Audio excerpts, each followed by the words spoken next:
Bonjour et bienvenue à vous tous qui suivez mes vidéos. Alors, c'est vrai que les vidéos ne sont pas d'une très grande qualité. J'ai juste un smartphone et puis le décor, vous voyez bien qu'il n'y a rien de spécial. Cependant, merci pour tous les encouragements que j'ai reçus de la part de ceux qui sont satisfaits du contenu.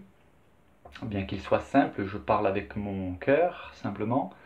Et je suis quelqu'un qui aime étudier, réfléchir, je réfléchis beaucoup d'ailleurs, j'aime analyser. D'ailleurs, la Bible dit que celui qui réfléchit sur les choses trouve le bonheur. Alors, je vais entrer directement dans le vif du sujet. Il y a un thème particulier qui me tient à cœur, c'est celui des preuves et des arguments. J'entends régulièrement dans des débats ou dans des vidéos euh, deux termes qui reviennent souvent, c'est preuve et argument. Je vais te prouver, je vais te démontrer, ou alors il y a des titres du genre les preuves scientifiques et historiques de la Bible ou du Coran ou de quelque autre livre.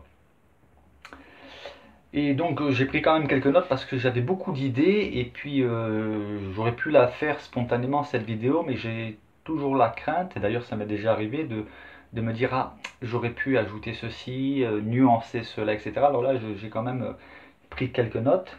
Malgré tout, je suis certain qu'après avoir terminé la vidéo, je me rendrai compte que tiens j'aurais quand même pu enrichir avec telle idée ou tel thème.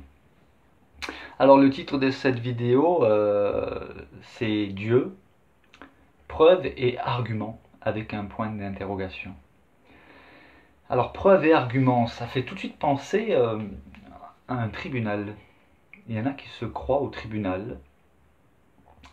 Et les croyants, nous avons souvent tendance à tomber dans un piège.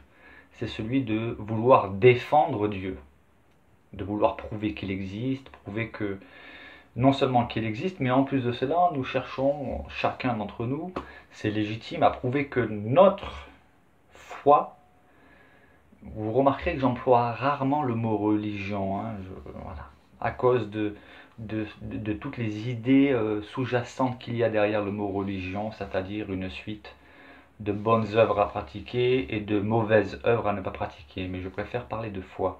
Et nous tombons souvent dans ce piège, cette erreur de vouloir défendre notre foi avec des preuves et des arguments. Mais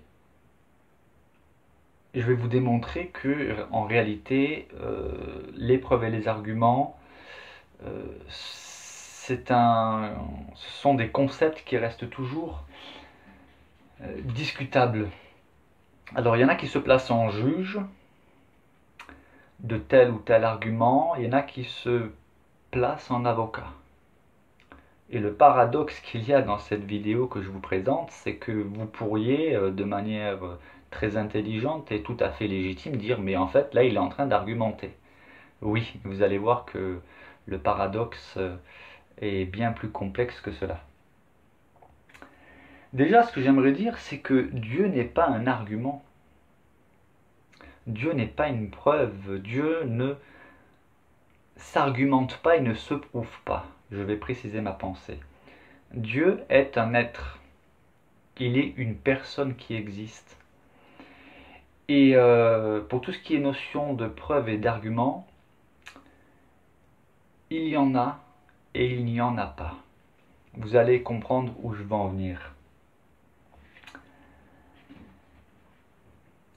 Déjà, il faut savoir que pour chaque argument, il y a toujours un contre-argument.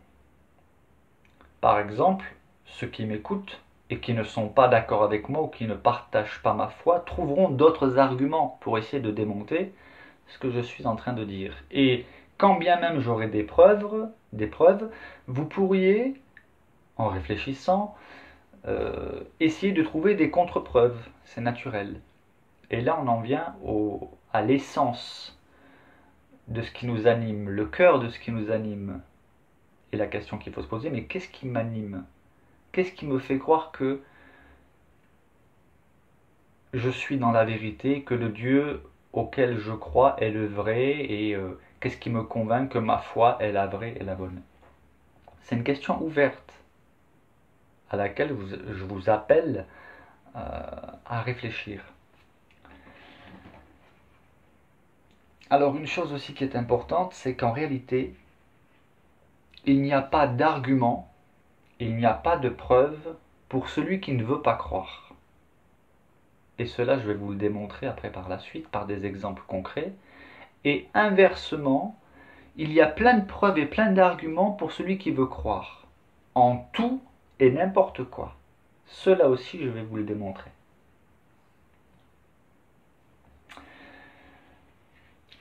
Quelques exemples.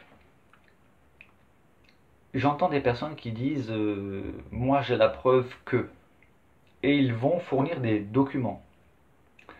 Seulement on sait qu'un document on peut le falsifier. Écoutez, il y a des artistes, parce que ce sont des artistes quand même, qui arrivent, j'appelle cela des artistes, qui arrivent à faire des faux billets. Et il faut un certain talent ou un talent certain pour réussir à faire de faux billets. On peut faire de fausses cartes d'identité, de faux passeports. Donc, c'est bien la preuve, c'est rigolo, hein, c'est bien la preuve, que on peut démonter toutes les preuves. Et c'est une épreuve pour ceux qui veulent prouver que leurs preuves sont authentiques.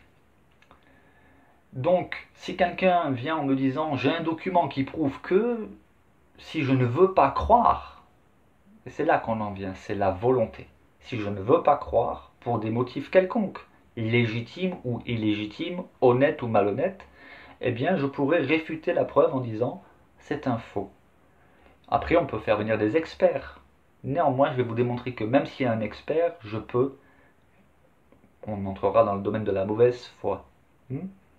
Mais cela démontre bien que si je ne veux pas croire, je ne croirai pas, parce que je pourrais toujours sortir l'argument de dire qu'est-ce qui me prouve que ce document est vrai et que ce n'est pas un faux. Et idem pour l'argument. Par exemple, encore un exemple. Alors je regarde, j'ai pris des notes justement pour bien garder le fil et bien préciser ma pensée. Je vais vous prendre un exemple qui va vous paraître grossier, voire même choquant. Et pourtant, vous allez suivre ma logique. Vous serez peut-être pas d'accord avec ma logique, mais voilà. L'homme a marché sur la Lune. Aujourd'hui, très peu de personnes nient le fait que l'homme a marché sur la Lune. La grande majorité des personnes vont vous dire mais oui, on sait que l'homme a marché sur la Lune. Cependant, si moi je ne veux pas croire que l'homme a marché sur la Lune, personne ne pourra me le prouver. Alors on pourrait me dire oui, mais on a des documents vidéo. Ah bon, et depuis quand les documents vidéo sont des preuves irréfutables? Alors on pourrait dire oui, oui, mais on a des documents. Mais les films, quand vous regardez Independence Day, on sait bien que ce sont des trucages pour le film. Et pour n'importe quel film. Donc, par définition, une vidéo peut être truquée. On nous a montré des vidéos de l'homme qui a marché sur la Lune. Mais moi, je peux très légitimement dire, je ne suis pas convaincu que cette vidéo n'a pas été truquée. D'ailleurs, il y a des vidéos qui tournent sur YouTube, des vidéos de complotistes. La théorie du complot qui disent oui, finalement, ce ne sont pas des vraies images. Ça existe, hein, j'ai vu des vidéos où on dit, regardez, sur la Lune, il n'y a pas de vent et on voit que le drapeau, il bouge. Puis il y a des contre-arguments, des contre-vidéos qui sont venus contrer ces vidéos qui affirment que l'homme n'a pas marché sur la Lune. Mais voilà, moi, je ne suis pas allé sur la Lune.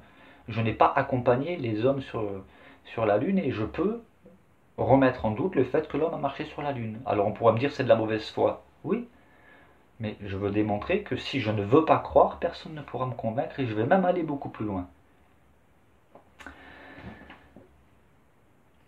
Parce que finalement, des preuves. Alors on va me dire, oui, tel astronaute va. Il y a plusieurs astronautes qui vont confirmer qu'ils sont allés sur la Lune. Oui, mais qu'est-ce qui me dit qu'ils ne mentent pas? Qu'est-ce qui me dit qu'ils n'ont pas été payés par les gouvernements pour dire qu'ils sont allés sur la Lune? Vous voyez, ça peut aller loin. Après, est-ce que c'est de la bonne foi, de la mauvaise foi, de l'honnêteté, de la malhonnêteté? Chacun peut en juger. Mais le fait est là, si je ne veux pas croire, je peux toujours remettre en cause toutes les preuves qu'on pourrait me présenter. Les dinosaures. On enseigne à l'école les dinosaures, et puis on nous montre dans des livres.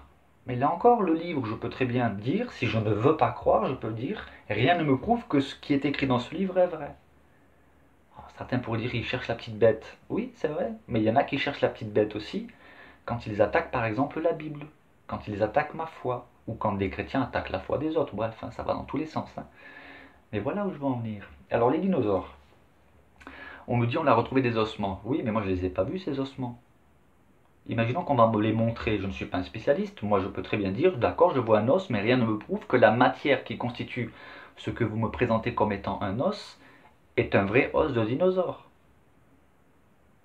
On va me montrer des livres, on va me ramener des grands spécialistes, des experts, des professeurs qui vont me dire, mais oui, ils vont essayer de m'expliquer en long, en large et en travers. Si je ne veux pas croire que les dinosaures ont existé, je pourrais toujours nier en disant que rien ne me prouve. Quoi, vos propos, ce ne sont pas des preuves. Vos livres, ce ne sont pas des preuves. Vos analyses des archéologues, pour moi, ce ne sont pas des preuves. Alors certes, je pousse le bouchon loin, mais volontairement, pour démontrer que si je ne veux pas croire, je ne crois pas. Je peux toujours remettre en doute, toujours. Argument contre argument. Preuve contre preuve, et même refus de la preuve. Je vais aller encore beaucoup plus loin. Ah, c'est vraiment très loin, je vais aller très très loin là. Si je décide, voilà, maintenant, aujourd'hui, voilà, je vais dire, pour moi, les États-Unis n'existent pas, c'est un pays qui n'existe pas, ça a été inventé. On me dit, oh, ouais, tu racontes n'importe quoi. Non, je n'ai pas envie de croire que les États-Unis existent. Vous ne pourrez pas me prouver que les États-Unis existent. Ah oui, ben je vais te montrer des personnes qui parlent américain. D'accord, des personnes parlent une langue que vous appelez l'américain. Cela ne me prouve pas que le territoire des États-Unis existe. Vous allez me dire, bon, on va te montrer des vidéos satellites ou des images satellites. Oui, d'accord, je peux dire les images sont truquées.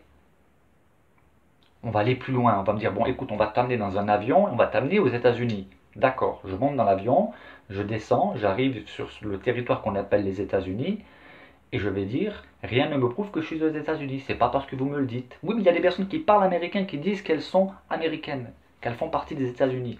Oui, mais je peux dire, c'est un complot, vous avez engagé des acteurs, là, toutes ces personnes, pour me convaincre que je suis aux États-Unis. Ouais, mais tu racontes n'importe quoi, peut-être. Mais si je ne veux pas croire que je suis aux États-Unis, je pourrais le nier. Oui, il y a des films américains, oui, mais les films américains ne me prouvent pas que les États-Unis existent. On va me montrer des tours, l'Empire State Building, euh, la, la Statue de la Liberté, Manhattan, oui, je peux dire, ça ressemble, c'est un décor peut-être, mais rien ne me prouve que. Alors je vais loin, c'est vrai. Mais tout ça pour dire que voilà, je peux, si je le souhaite, nier. Je peux même dire, voilà, vous m'avez mis dans un avion, et l'endroit où l'avion a atterri n'est pas vraiment les États-Unis. C'est un autre endroit où vous avez mis un décor, vous avez fait une construction, enfin des constructions de bâtiments, pour me convaincre que je suis aux États-Unis, mais rien ne me prouve que je suis vraiment aux États-Unis. Alors on est clairement, on va être honnête, là c'est de la mauvaise foi, mais encore, on en vient au centre, le cœur, c'est que je ne veux pas croire et vous ne me prouverez pas. Donc, quelque croyants que nous soyons, dans n'importe quelle religion, ça sert à rien de vouloir convaincre les autres avec des preuves, parce que s'ils ne veulent pas croire, ils ne croiront pas. Pourquoi ils veulent ou ne veulent pas croire, ça leur appartient, c'est leur vie, c'est leur problème. Voilà où je veux en venir, mais c'est pas terminé. Un argument finalement n'est valable qu'en fonction de notre honnêteté. Mais là encore, la notion d'honnêteté est quelque chose qui peut être subjectif. Je sais, je vais loin dans la pensée, mais on peut être convaincu d'être honnête et être malhonnête. Et même la notion d'honnêteté est quelque chose, est une valeur qui est variable pour certains. Je vais donner quelques exemples. Il est courant d'entendre dire, par exemple, oh, je vais faire du travail au noir.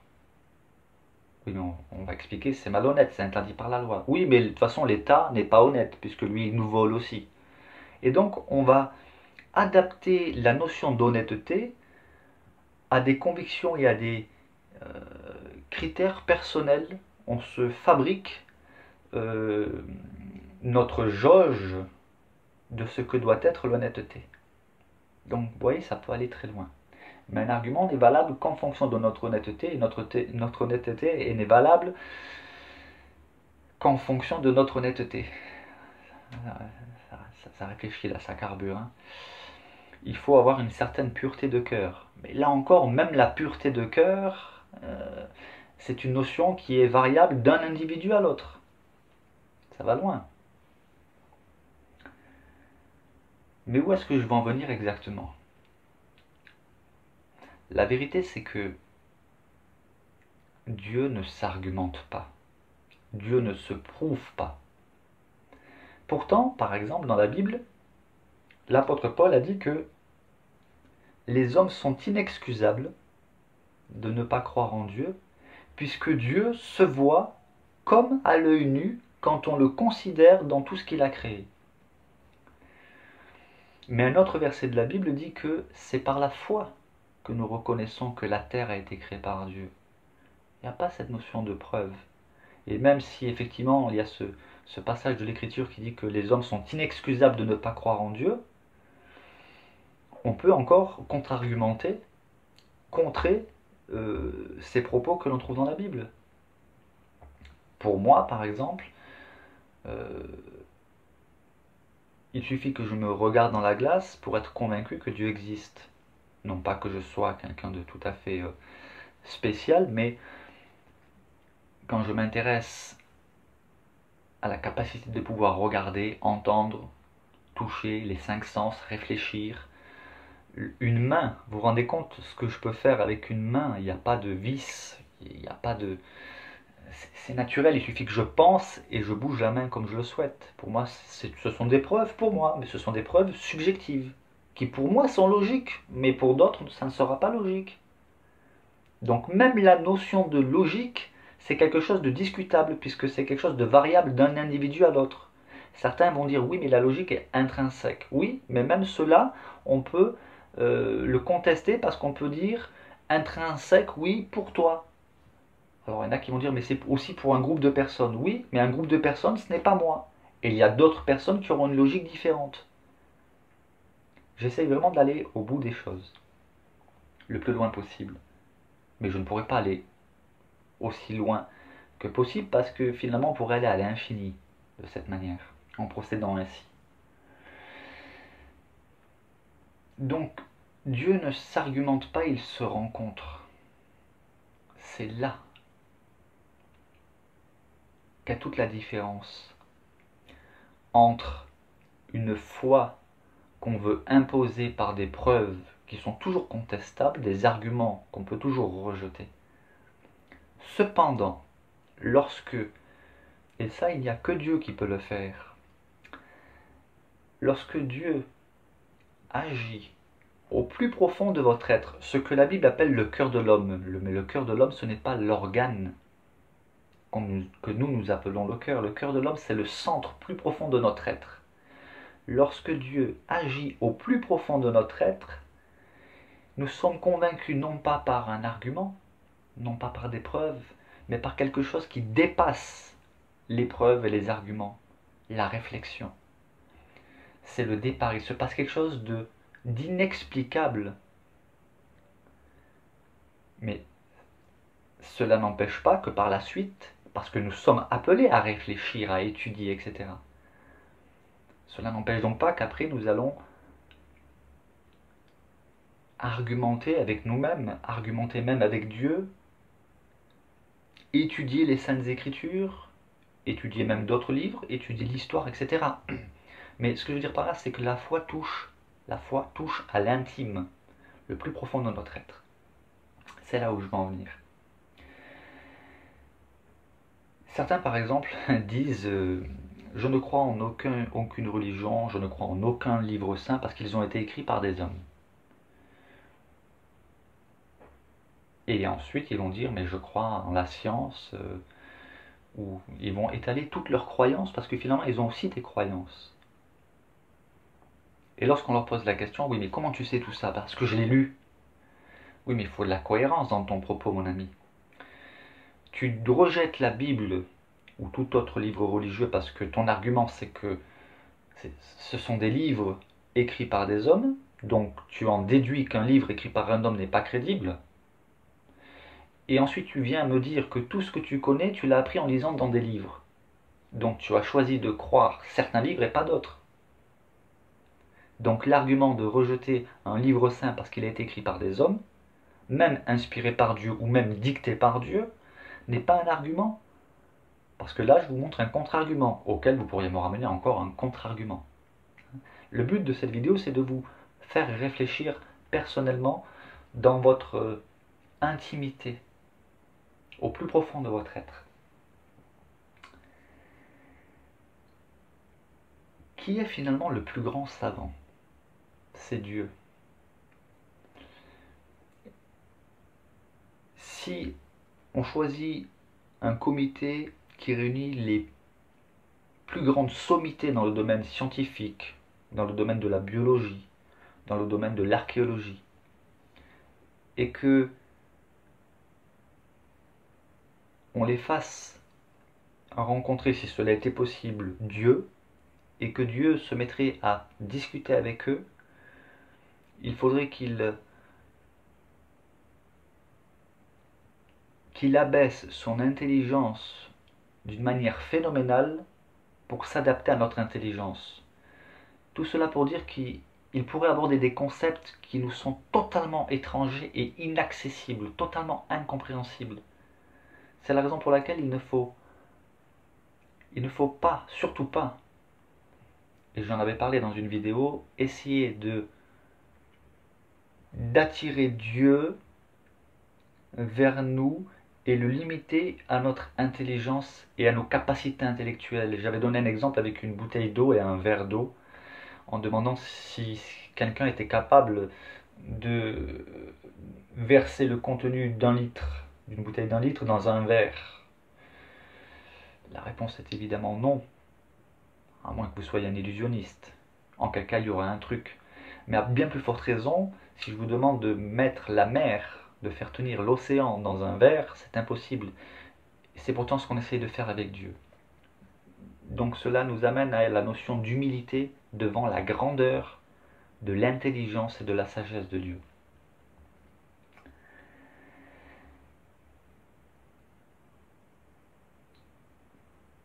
Donc, il n'y a pas de preuve pour celui qui ne veut pas croire. Et inversement, il y a plein de preuves pour celui qui veut croire en tout et n'importe quoi. Par exemple, vous avez des personnes qui, d'un côté, vont rejeter Dieu et tout ce qui touche aux religieux, tout en vous expliquant qu'ils croient aux extraterrestres. Et qu'est-ce qu'ils vont utiliser comme argument pour vous convaincre? Eh bien, ce que eux, ils appellent des preuves. Et d'ailleurs, il y a des vidéos sur Internet où certains prétendent vous montrer par ces vidéos des preuves que les extraterrestres oui, existent. Il y en a qui croient au voyage astral et ils ont aussi leur lot de preuves. Il y en a qui croient à la réincarnation, ils vont aussi vous sortir des preuves, des livres, des témoignages même. Et il y en a qui croient en des choses, j'allais dire totalement absurdes, mais si je dis cela, j'émets un jugement. Mais j'emploierais plutôt le mot de farfelu, bizarre, étrange. Et pour ces personnes-là, elles vont, pour vous convaincre, vous sortir plein de preuves. Mais elles sont dans l'erreur. Et nous sommes toujours dans l'erreur lorsque nous voulons prouver Dieu. Lorsque nous voulons toujours venir avec des preuves. Il ne faut pas oublier qu'il y a eu des personnes condamnées à mort, alors qu'elles étaient innocentes. Sur la base de quoi? Sur la base de preuves et d'arguments. Et vous avez des coupables qui ont été innocentés sur la base de quoi? Sur la base de preuves et d'arguments. Des fausses preuves ou des preuves manipulées par des arguments fallacieux.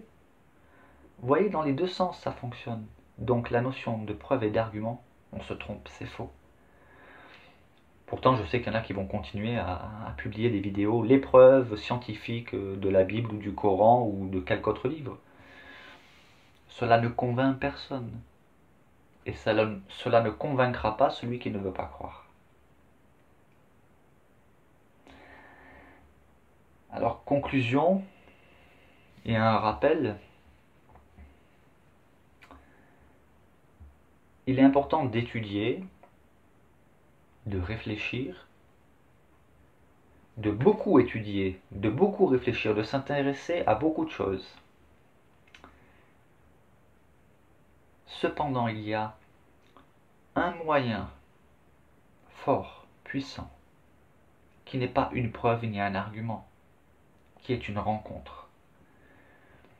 Ce moyen-là, pour être convaincu personnellement, et on n'est pas convaincu par des preuves, ni par des arguments, je le répète.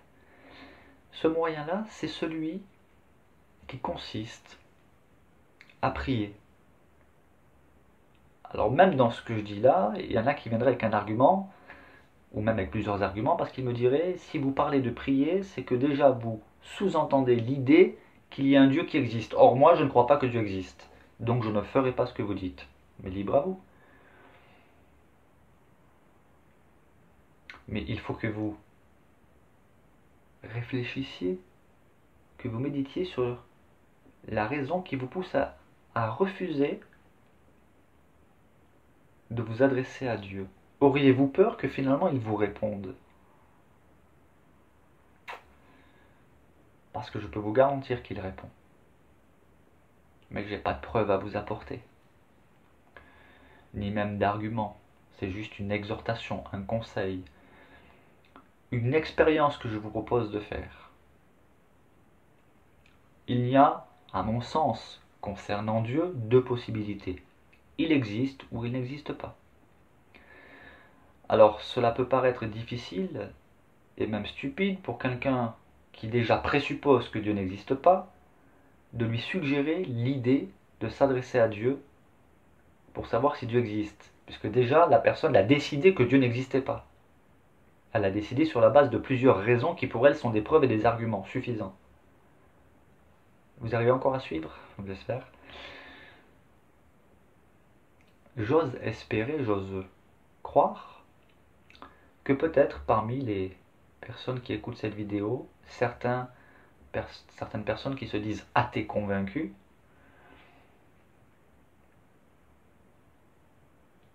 décideront peut-être de se dire et si je me trompais? Parce que là est la question. Et si j'étais dans l'erreur? Parce que nous pouvons être dans l'erreur, nous pouvons nous tromper. Même moi,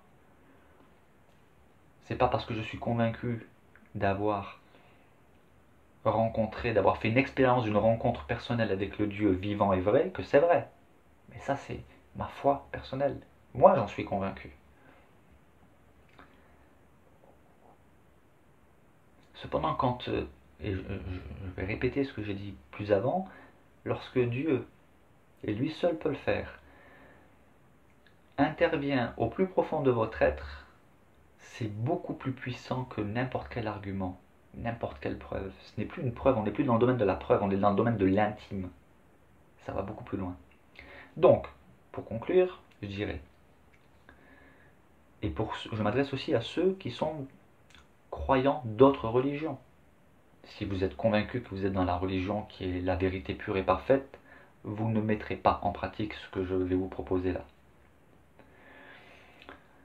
Cependant, si vous voulez vraiment en avoir le cœur net, pour ceux qui ont ne serait-ce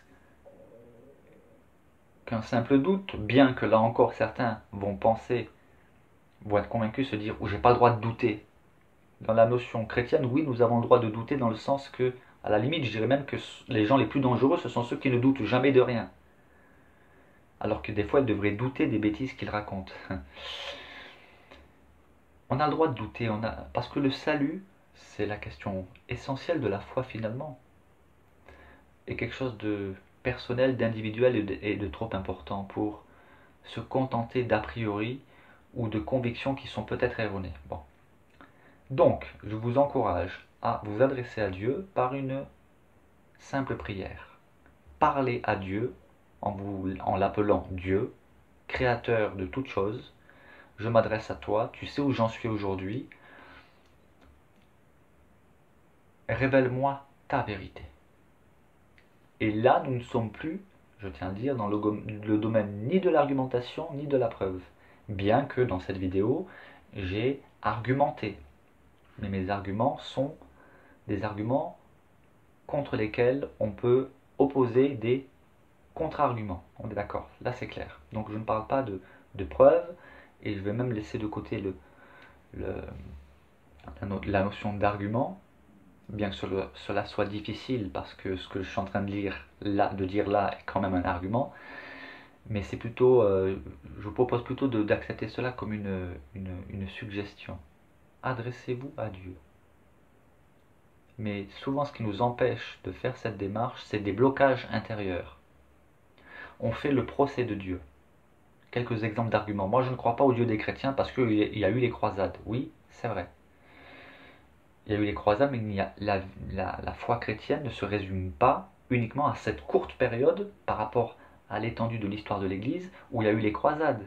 Il y a eu aussi des choses euh, très, très acceptables et je dirais même à la gloire de Dieu. Cet argument est valable aussi pour ceux qui rejettent l'islam. Oui, l'islam, c'est parce qu'il y a les terroristes ou il y a des massacres qui ont été faits. Voilà, cet argument-là, il est valable finalement pour toutes les religions. Mais pour ce qui est de la vérité intrinsèque, il y a un seul Dieu et une seule vérité. Dieu n'est pas un petit peu partout. Il y a un seul Dieu et une seule vérité. Selon ma logique. Vous trouverez peut-être ça aussi logique. Donc voilà, c'est peut-être un peu brouillon ce que je dis là vers la fin. Pour moi, c'est clair dans ma tête. C'est pas évident d'expliquer tous ces concepts que j'essaye d'exprimer à travers cette vidéo, mais essayez de vous isoler. Hein, là, en fait, pourquoi je fais les vidéos dans cette pièce, c'est toujours la même. C'est ma petite pièce de prière en fait. Hein. C'est là que je m'isole quand je veux prier, quand je veux parler à Dieu, quand je veux méditer sa parole. Voilà. Isolez-vous, passez du temps seul avec Dieu en disant voilà Dieu, je suis là. Où es-tu? Montre-moi ta vérité, ton chemin. Est-ce que tu existes? Est-ce que tu n'existes pas? Si tu n'existes pas, ben forcément j'ai l'air un peu stupide parce que forcément tu répondras pas. Mais si tu existes, pourquoi pas? Parce que finalement, pour ceux qui ne raisonnent qu'avec des preuves, j'aimerais vous dire que si vous n'avez pas de preuves, et si d'ailleurs personne n'a de preuves à vous proposer en faveur de l'existence de Dieu, de la même manière, vous n'avez aucune preuve que Dieu n'existe pas. Hein, donc je pense que ça peut équilibrer. Partant de ce postulat, vous pouvez donc en déduire que « et si Dieu existait, qu'ai-je à perdre ?» Donc Dieu, si tu existes, qu'est-ce qu'on risque finalement en adressant une telle prière à Dieu? Dieu, si tu existes, révèle-toi à moi. On va penser quoi? Qu'on est stupide? La stupidité, c'est encore une notion relative. Ce qui est stupide pour l'un n'est pas pour l'autre. Moi, je vous dis carrément, c'est pas stupide. Pour moi, c'est tout à fait logique qu'il y ait un créateur. Je dirais même que pour moi, je suis admiratif des personnes qui disent qu'elles sont athées parce que j'aimerais vous dire que vous avez beaucoup plus de foi que moi. Parce que dans ma logique, à moi, croire qu'il y a un créateur qui a créé toute chose, pour moi, hein, ça tient la route. Vous, vous arrivez à croire qu'il n'y avait rien, et pour une raison inexplicable, sans raison, ou même si vous apportez des explications, tout s'est mis en ordre sur une durée plus ou moins longue, hein, parce que même là les scientifiques ne sont pas tout à fait d'accord sur les millions, milliards d'années, etc. Et vous arrivez à croire que finalement tout cela, tout ce que nous pouvons vivre, voilà. Quelle preuve l'aveugle a-t-il de l'existence du soleil, si ce n'est de ressentir sa chaleur? Dieu, je ne l'ai jamais vu, mais je l'ai ressenti. Est-ce une preuve? Est-ce qu'on peut appeler ça une preuve? J'appellerai pas ça une preuve. Parce qu'une preuve, étymologiquement, elle est incontestable. Mais dans la réalité, elle est toujours contestable. Oui, c'est compliqué. Hein, voilà. Alors j'espère que je ne vous ai pas trop embrouillé le cerveau. Là, il est tard, mais je voulais absolument faire cette vidéo. Que Dieu vous bénisse. Que... Et que vous puissiez vraiment réfléchir. Celui qui réfléchit sur les choses trouve le bonheur. C'est dans le livre des Proverbes. Je ne me rappelle plus quel chapitre ni quel verset. Mais il suffit de faire une recherche dans un moteur de recherche, que Google par exemple, pour ne pas le nommer, et vous trouverez ce verset. Voilà, j'ai terminé. Que Dieu vous bénisse. Amen.